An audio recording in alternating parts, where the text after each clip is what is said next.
Guten Tag zusammen. Herzlich willkommen bei Dankecast Deutsch. Ich bin Henry und ich freue mich so sehr, dass ihr heute wieder dabei seid. Es ist ein schöner Tag hier im Studio und wir haben heute ein richtig spannendes Thema für euch vorbereitet.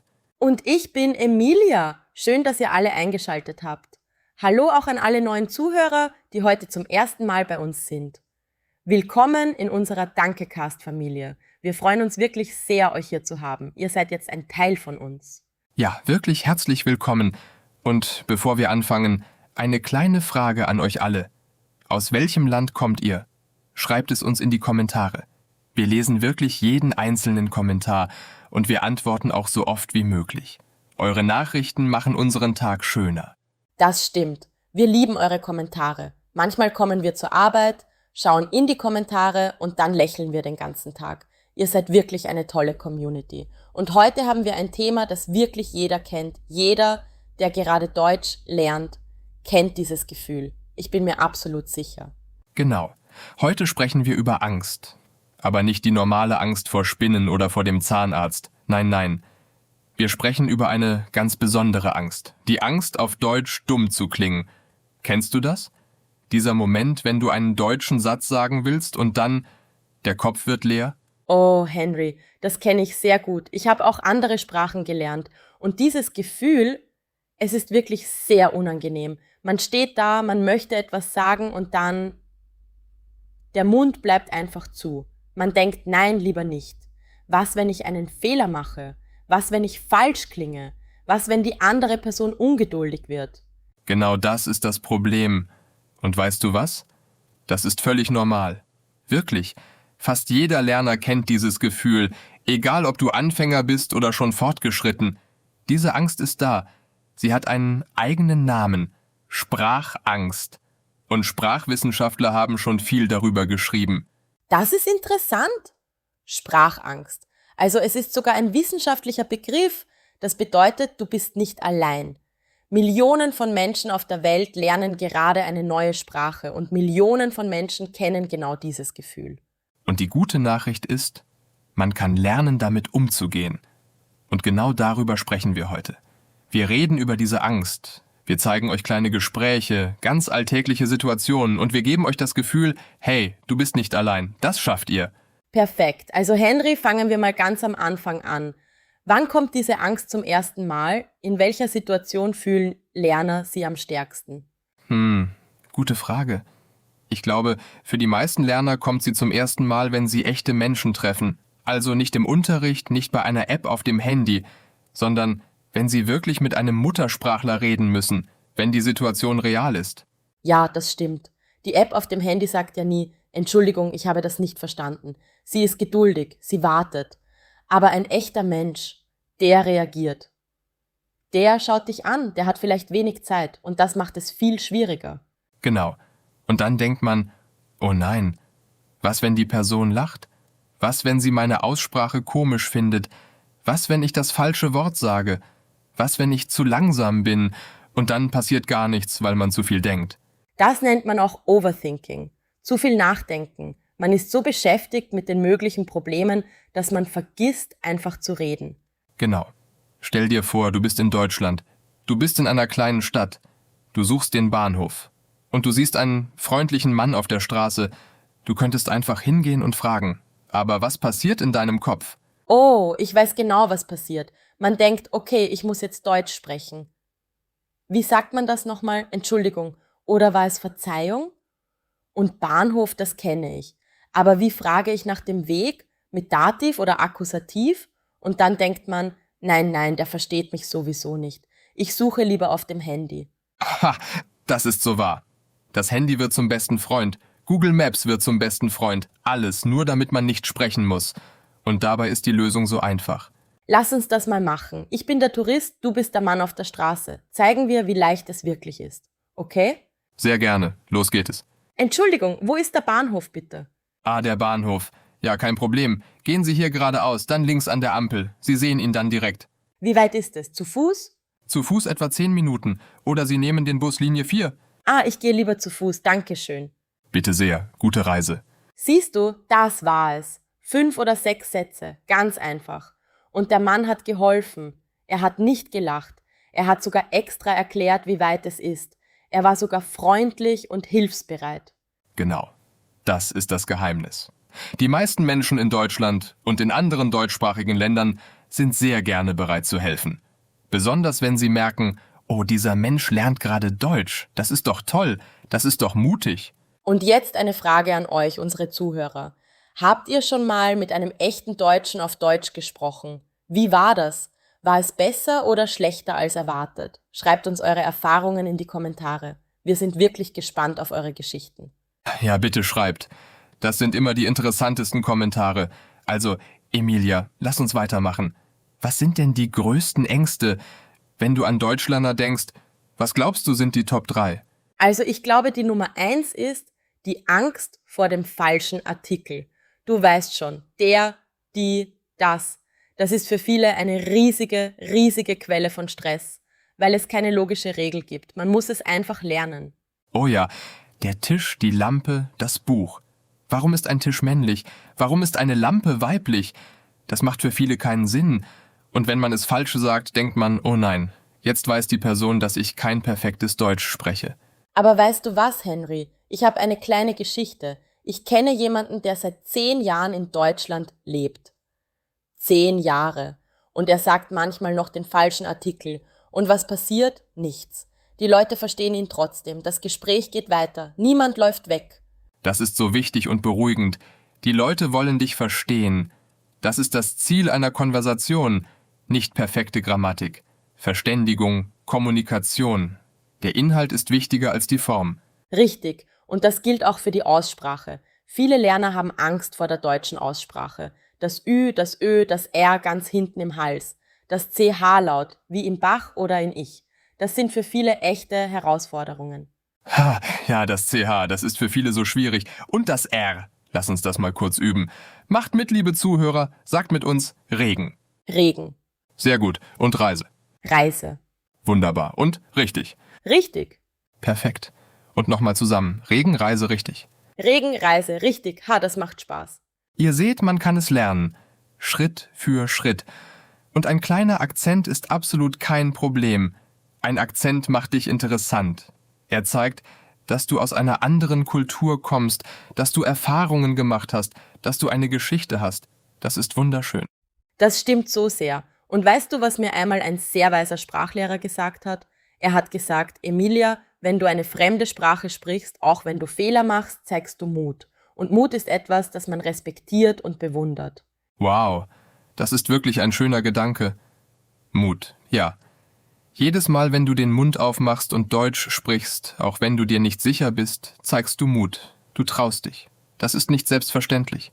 Genau, und jetzt machen wir ein weiteres kleines Gespräch. Diesmal in einem Café. Das ist ja eine sehr typische Situation für Deutschlerner. Cafés sind in Deutschland sehr wichtig, sehr beliebt. Man sitzt gerne lang beim Kaffee. Oh ja, im Café, das liebe ich. Also, ich bin der Kellner, du bist die Kundin.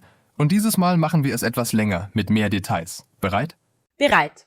Guten Tag, herzlich willkommen. Haben Sie schon einen Tisch? Guten Tag. Nein, ich bin alleine. Ich suche einen Platz am Fenster, wenn möglich. Natürlich. Bitte kommen Sie mit. Hier am Fenster ist es sehr schön. Kann ich Ihnen die Karte bringen? Ja, bitte. Und haben Sie auch WLAN? Ich muss kurz eine E-Mail schicken. Natürlich. Das Passwort steht auf der Karte. Ich bringe Ihnen gleich alles. Möchten Sie schon etwas zu trinken? Ja, ich hätte gerne einen Kaffee. Und was empfehlen Sie heute? Also, der Apfelkuchen ist heute frisch gebacken. Sehr lecker. Und die Schwarzwälder Kirschtorte ist auch sehr beliebt. Oh, dann nehme ich den Apfelkuchen bitte. Mit Sahne? Ja, natürlich kommt Sahne dazu. Möchten Sie noch etwas anderes? Nein, danke. Das ist alles für jetzt. Sehr gerne. Ich bringe es in wenigen Minuten. Wunderbar. Vielen Dank. Habt ihr gesehen? Das war ein richtiges, vollständiges Kaffeegespräch. Man hat einen Tisch bekommen, man hat das WLAN-Passwort, man hat Kaffee und Kuchen bestellt. Alles auf Deutsch, alles kein Problem. Und man sieht, solche Gespräche folgen immer einem Muster. Der Kellner begrüßt, bietet einen Platz an, fragt nach dem Getränk, empfiehlt etwas. Wenn man dieses Muster kennt, ist es viel einfacher. Ja, Muster sind sehr nützlich. Im Café, im Restaurant, in der Bäckerei. Überall gibt es diese kleinen Gesprächsmuster. Und wenn man sie lernt, fühlt man sich viel sicherer. Und jetzt, liebe Zuhörer, Noch eine Frage für euch. Was ist eure größte Angst beim Deutschsprechen? Der Artikel, die Aussprache, die langen Wörter oder die Geschwindigkeit der Muttersprachler? Schreibt es in die Kommentare. Wir diskutieren das sehr gerne mit euch und vielleicht machen wir sogar ein eigenes Video darüber. Ja, bitte schreibt. Und während ihr schreibt, sprechen wir über das nächste große Thema, das viele Lerner wirklich sehr beschäftigt. Die Angst vor dem Telefon. Oh, das Telefon. Das ist wirklich eine eigene, sehr spezielle Kategorie. Ich kenne viele Deutschlerner, die Angst vor einem persönlichen Gespräch haben. Aber am Telefon, das ist für viele der absolute Horror. Czesimsku. Absolut. Wenn man mit jemandem von Angesicht zu Angesicht spricht, kann man die Körpersprache sehen. Man kann die Mimik lesen, man kann den Kontext aus der Umgebung verstehen. Aber am Telefon, man hört nur die Stimme. Und wenn ein Wort kommt, das man nicht kennt? Dann kommt die Panik, sofort, und man denkt, ich kann nicht sagen, dass ich es nicht verstanden habe. Das ist peinlich, das klingt dumm. Also sagt man einfach Ja oder Nein und hofft, dass es richtig war. Haha, ja, ich kenne das aus Erzählungen, aber das ist natürlich keine gute Strategie, weil man manchmal zu etwas Ja sagt, das man eigentlich ablehnen wollte. Oder Nein sagt, obwohl man eigentlich Ja wollte. Genau, also was macht man richtig? Man lernt ein paar wichtige Sätze auswendig. Sätze speziell für das Telefon. Zum Beispiel, könnten Sie das bitte wiederholen? Oder können Sie bitte etwas langsamer sprechen? Oder, Entschuldigung, ich habe Sie leider nicht ganz verstanden. Oder ich bin Deutschlernerin. Könnten Sie mir das nochmal erklären? Das sind wirklich magische Sätze. Wenn man diese Sätze kennt und benutzt, passiert etwas Wunderbares. Die meisten Menschen am Telefon sind professionell und freundlich. Sie helfen dir, sie sprechen langsamer, sie erklären noch einmal. Das ist so wahr. Ich habe das selbst erlebt. Als ich einmal in Frankreich war und ein Gespräch auf Französisch führen musste, habe ich gesagt, Entschuldigung, je suis apprenant, also ich bin Lernender, und die Person am Telefon war sofort viel geduldiger und freundlicher. Schön. Offenheit ist wirklich der Schlüssel. Wenn man sagt, ich lerne die Sprache, öffnet man eine Tür. Die Menschen werden freundlicher, sie wollen helfen. Sie fühlen sich vielleicht sogar ein bisschen stolz, weil jemand ihre Sprache lernt. Lass uns mal ein Telefongespräch üben. Ich rufe an, du nimmst ab. Eine typische Situation. Ich rufe in einem Hotel an und möchte ein Zimmer reservieren, okay? Perfekt, los geht es. Hallo, guten Tag, mein Name ist Henry Braun. Ich rufe wegen einer Zimmerreservierung an. Guten Tag, Herr Braun, sehr gerne. Für welches Datum? Für den 20. und 21. März, also 2 Nächte. 2 Nächte vom 20. bis zum 22. März. Welche Art von Zimmer möchten Sie? Einzelzimmer oder Doppelzimmer? Ein Einzelzimmer bitte. Und hat das Zimmer Frühstück inklusive? Ja, Frühstück ist inklusive. Es ist täglich von 7 bis 10 Uhr. Noch eine Frage. Haben Sie besondere Wünsche? Wenn möglich ein ruhiges Zimmer, nicht zur Straße hin. Selbstverständlich. Ich merke das vor. Darf ich Ihre E-Mail-Adresse notieren? Ja, natürlich. Die Adresse ist Henry Braun. Moment, Entschuldigung, könnten Sie langsamer sprechen? Ich lerne noch Deutsch. Oh, natürlich, kein Problem. Ich spreche langsamer. Also Ihre E-Mail-Adresse bitte. henrybraun@gmail.com. Danke sehr. Ich schicke Ihnen gleich eine Bestätigung. Auf Wiederhören, Herr Braun. Auf Wiederhören, vielen Dank. Seht ihr, das war ein vollständiges Telefongespräch. Und der Trick in der Mitte habt ihr gesehen? Herr Braun hat kurz gesagt, ich lerne noch Deutsch. Und was ist passiert? Sofort war die Atmosphäre anders. Die Person hat langsamer gesprochen. Kein Problem. Genau. Man muss keine Angst haben zuzugeben, dass man Lernender ist. Das ist kein Zeichen von Schwäche, das ist kluge Kommunikation. Man weiß, was man braucht und man sagt es. Und ein kleiner Tipp dazu. Wenn du weißt, dass du anrufen musst, bereite dich kurz vor. Schreib dir 3 oder 4 Sätze auf. Was willst du sagen? Was ist dein Ziel? Was sind mögliche Fragen? Das hilft so sehr. Super guter Tipp. Vorbereitung ist alles, auch im normalen Alltag. Wenn man weiß, heute gehe ich in den Supermarkt, dann kann man vorher schon die wichtigen Wörter wiederholen. Fleisch, Gemüse, Käse, Milch, Butter. Wenn man die Wörter schon kennt, ist die Situation nicht mehr so beängstigend. Genau, man hat ein kleines Sicherheitsnetz. Man weiß, okay, diese Wörter kenne ich. Das gibt Selbstvertrauen. Sprechen wir jetzt über etwas, das viele Lerner fühlen, aber selten zugeben. Die Angst, zu langsam zu sein. Also, man möchte etwas sagen, aber bis man die richtigen Wörter gefunden hat, hat die Konversation sich schon weitergedreht. Oh, das ist so frustrierend. Ich kenne das wirklich gut. Man denkt sich etwas Tolles auf Deutsch aus, einen wunderbaren Satz und dann ist der Moment vorbei. Die anderen reden schon über etwas anderes. Und man sitzt da mit seinem perfekten Satz und niemand hört mehr zu. Ja, und dann fühlt man sich unsichtbar. Man hat etwas Wichtiges zu sagen, aber man traut sich nicht, weil man zu viel Zeit braucht. Und man denkt, bis ich meinen Satz sage, ist das Gespräch schon beim nächsten Thema. Das kenne ich, aber weißt du, was ich gelernt habe? Es ist völlig normal, eine Pause zu machen. In Gesprächen gibt es immer Pausen. Auch Muttersprachler machen Pausen. Und wenn man sagt, Moment mal, ich überlege kurz, das ist absolut kein Problem, das ist menschlich. Absolut. Und in der deutschen Sprache gibt es wunderbare kleine Wörter und Ausdrücke, die Zeit kaufen. Zum Beispiel, also, Oder, ja, das stimmt. oder das ist eine interessante Frage. Oder ich muss kurz nachdenken. Oder einfach, oder, das ist völlig normal. Schau mal deutsche Interviews an. Politiker, Schauspieler, Journalisten, die machen alle Pausen. Die sagen alle, also, ich meine, Ha, das stimmt total. Pausen sind normal. Ist normal. Man denkt, die Pause macht einen dumm. Aber in Wirklichkeit zeigt eine Pause, ich denke nach, ich nehme mir Zeit für eine gute Antwort. Das ist gut. und jetzt möchte ich über etwas sprechen, das ich sehr wichtig finde. Etwas, das viele Lerner beschäftigt, aber das selten direkt angesprochen wird. Der innere Kritiker. Kennst du das, Emilia? Den inneren Kritiker. Oh ja, das ist diese kleine Stimme im Kopf, die immer dann laut wird, wenn man es am wenigsten braucht. Diese Stimme sagt, das war falsch. Das klingt komisch. Die anderen denken sicher, du bist dumm. Warum versuchst du es überhaupt? Genau diese Stimme. Und diese Stimme ist wirklich sehr gemein. Sie kommt immer genau dann, wenn man am meisten Mut braucht. Kurz bevor man etwas sagt. Oder direkt nachdem man einen Fehler gemacht hat. Und das Schlimme ist, diese Stimme lügt meistens.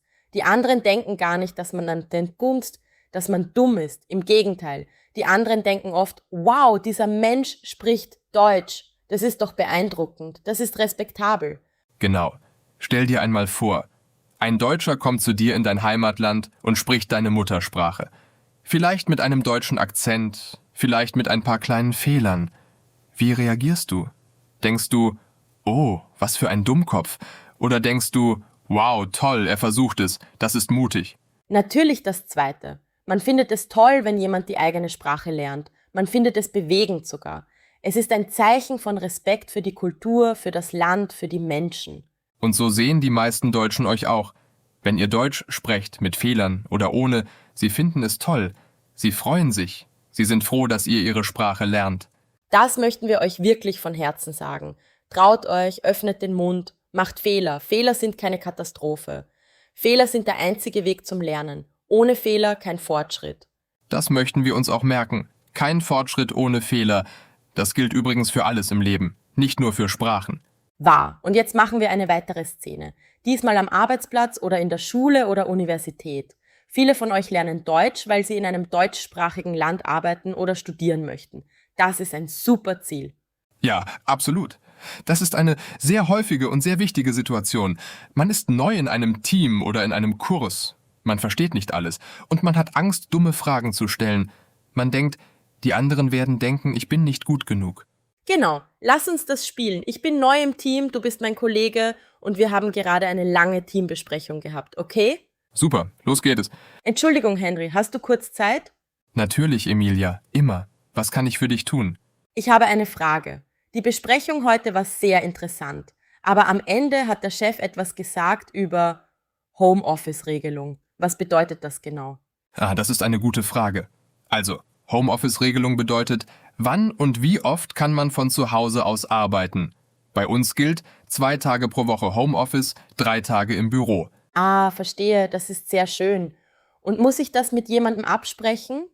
Mit dir oder direkt mit dem Chef? Du schickst mir eine kurze Nachricht, welche Tage du zu Hause arbeiten möchtest. Dann ist es kein Problem. Perfekt, danke, das war sehr hilfreich. Ich lerne noch viele dieser Arbeitsbegriffe. Es gibt so viele neue Wörter. Das ist völlig normal. Als ich neu angefangen habe, kannte ich auch nicht alle Begriffe. Mach dir keine Sorgen. Fragen ist immer besser als nichts sagen. Ich helfe dir gerne. Vielen Dank, ich komme gerne wieder zu dir. Wunderbar. Und das war ein ganz normales, reales Gespräch zwischen Kollegen. Man sieht, Es ist völlig okay, eine Frage zu stellen. Es ist okay zuzugeben, dass man ein Wort nicht kennt oder eine Situation nicht versteht. Und gute Kollegen und gute Lehrer freuen sich wirklich, wenn jemand fragt. Das zeigt, dass man aufmerksam war. Das zeigt Engagement und Lernbereitschaft. Das sind positive Eigenschaften. Und jetzt, liebe Zuhörer, die dritte Frage an euch für heute. In welcher Situation fühlt ihr euch am unsichersten, wenn ihr Deutsch sprecht? Im Café, am Telefon, bei der Arbeit, in der Universität oder vielleicht bei einer deutschen Party? Schreibt es uns. Eure Antworten helfen uns, bessere und relevantere Videos für euch zu machen. Ja, bitte schreibt und jetzt lass uns über die Lösungen sprechen. Wir haben über die Angst geredet, wir haben verschiedene Szenen gespielt. Und jetzt, was macht man konkret? Was sind die nächsten praktischen Schritte?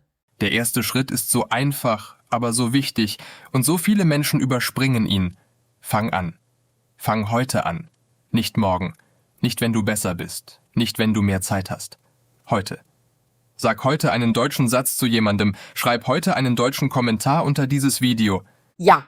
Und der zweite Schritt, akzeptiere Fehler als Teil des Weges. Nicht als Zeichen des Scheiterns. Jeder Mensch, der heute fließend Deutsch spricht, hat Zehntausende von Fehlern gemacht. Wirklich. Tausende von falschen Artikeln, Hunderte von falschen Wortstellungen. Fehler sind nicht das Ende. Fehler sind der Anfang. Der dritte Schritt. Finde Menschen, mit denen du üben kannst. Das können Sprachpartner sein, die du online findest. Das können Mitglieder einer Lerngruppe sein. Das können andere Deutschlerner wie du sein. Ihr müsst nicht mit Muttersprachlern üben, um Fortschritte zu machen. Auch Gespräche unter Lernern sind wertvoll. Und der vierte Schritt, feiere deine Erfolge, groß und klein. Wenn du heute ein Gespräch auf Deutsch geführt hast, auch wenn es nur 3 Sätze waren, auch wenn du Fehler gemacht hast, das ist ein Erfolg. Sei stolz. Mach dir ein Häkchen. Sag dir selbst, das habe ich gemacht. Ich war mutig. Das ist so wichtig. Wir konzentrieren uns im Lernen oft auf das, was noch nicht klappt. Aber was ist mit dem, was schon klappt? Was ist mit den Wörtern, die wir korrekt benutzt haben? Den Sätzen, die die andere Person verstanden hat? Das zählt auch. Ja, der Kellner hat meinen Kaffee gebracht. Das bedeutet, er hat mich verstanden. Ich wurde verstanden. Das ist ein Erfolg. Der Mann auf der Straße hat mir den Weg erklärt. Ich habe ihn nach dem Bahnhof gefragt und er hat mir geantwortet. Erfolg. Und noch ein 5. Schritt, den ich sehr schätze. Schau und höre viel auf Deutsch. Nicht nur lernen, auch genießen. Schau deutsche Serien, deutsche Filme, hör deutsche Podcasts. Wie unseren. Ha, natürlich. Aber wirklich, das ist ein so wichtiger Tipp. Wenn man viel hört, gewöhnt sich das Gehirn an den Rhythmus der Sprache, an die typischen Sätze, an die Melodie und dann klingt Deutsch nicht mehr so fremd. Genau. Und noch ein Gedanke. Sprache ist kein Test. Sprache ist kein Examen. Sprache ist ein lebendiges Werkzeug. Ein Werkzeug zum Verbinden, zum Verstehen, zum Erleben, zum Entdecken.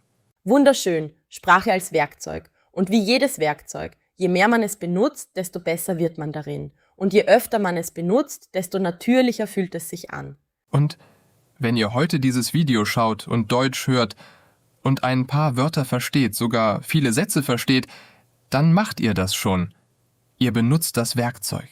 Ihr lernt. Ihr seid auf dem richtigen Weg. Das ist so wahr. Man unterschätzt oft, wie viel man schon gelernt hat.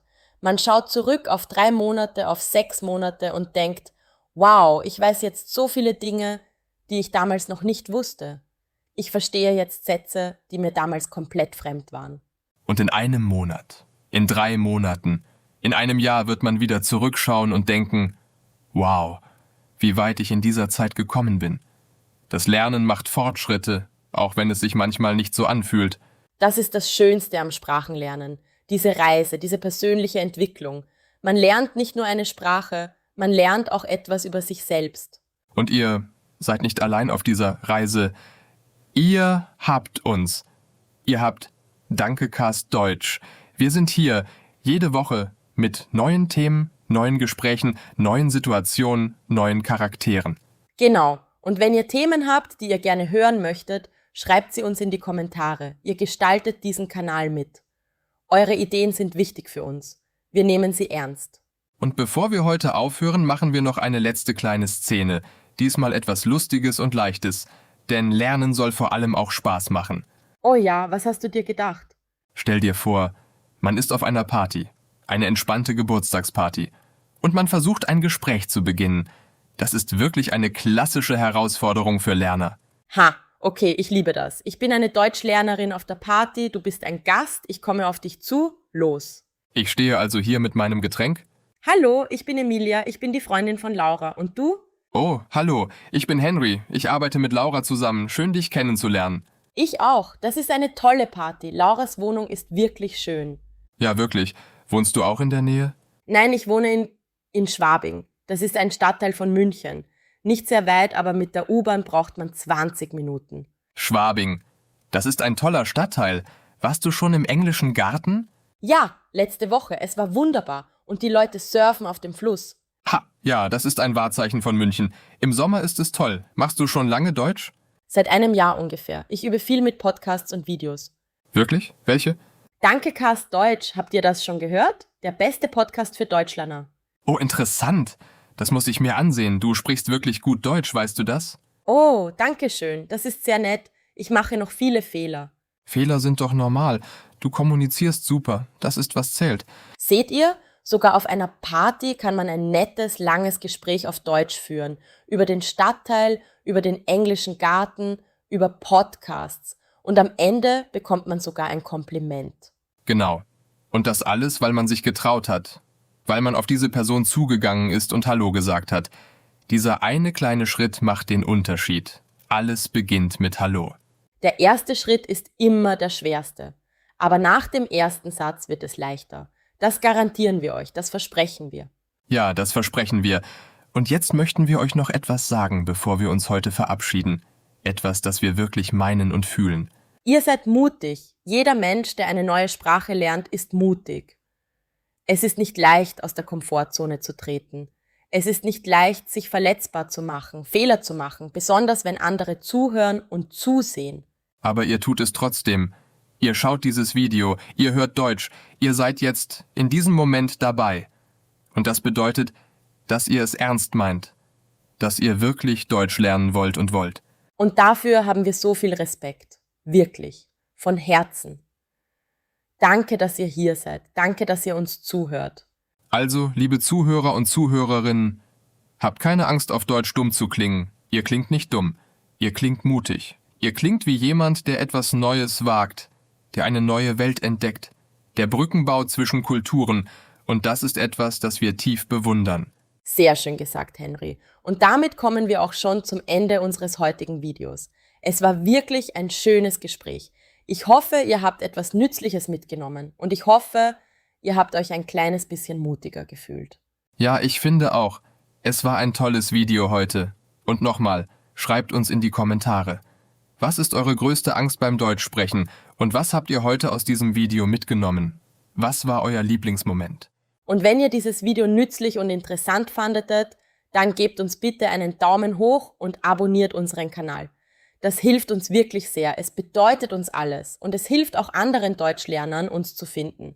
Und teilt das Video mit Freunden, die auch Deutsch lernen. Vielleicht gibt es jemanden in eurem Leben, der sich auch gerade nicht traut. Schickt ihnen dieses Video. Sagt ihnen, du bist nicht allein, auch dieser Mensch lernt gerade. Das ist so schön. Zusammen lernt man wirklich besser. Man fühlt sich nicht allein. Man weiß, andere haben dieselbe Angst. Andere machen dieselben Fehler. Und andere schaffen es trotzdem. Und du schaffst es auch. Auf Wiedersehen von mir, Henry. Bleib neugierig, bleib fleißig und vor allem bleib mutig. Tschüss. Auf Wiedersehen von mir, Emilia. Tschüss und bis zum nächsten Mal bei Dankecast Deutsch. Vergesst nicht, jeder Fehler ist ein Schritt vorwärts. Jedes Gespräch ist ein kleiner Sieg. Bis bald, ihr Mutigen.